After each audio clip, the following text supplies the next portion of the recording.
কি হবে আল্লাহর যদি আপনি নামাজ পড়েন বা না পড়েন? আল্লাহ কি তার জন্য আপনাকে নামাজ পড়তে বলছেন?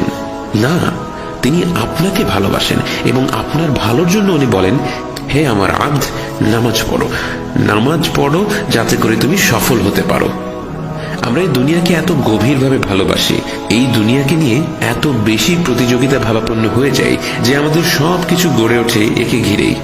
আপনি ঘুম থেকে ওঠেন এই দুনিয়াকে নিয়ে ভাবতে ভাবতে, আপনি ঘুমোতে যান এর ব্যাপারে চিন্তা করতে করতে। আপনার দুশ্চিন্তা, আপনার চিন্তা, আপনার উৎসাহ সবকিছুই এই দুনিয়াকে ঘিরে। আমার বাড়ি, আমার গাড়ি, আমার সামাজিক অবস্থান, আমার সম্মান, আমার স্ত্রী, আমার সন্তান, খালি আমার আমার আমার সবকিছুই খালি আমি আর আমি। আপনি ভাবছেন আপনি সুখের খোঁজ করছেন। আপনি জানেন সুখ কি? সুখ কি সেটা ভাই বাকের আমাকে বলেছে। আপনার কতটুকু আছে সেটা সুখ না, আপনি কতটুকু ছাড়া বাঁচতে পারেন সেটাই হচ্ছে সুখ। আপনি হয়তো আলিশান বাড়িতে আছেন, লিমোজিন চালাচ্ছেন, কিন্তু ঘুমের আগে ঘুমের ওষুধ খেতে হয়।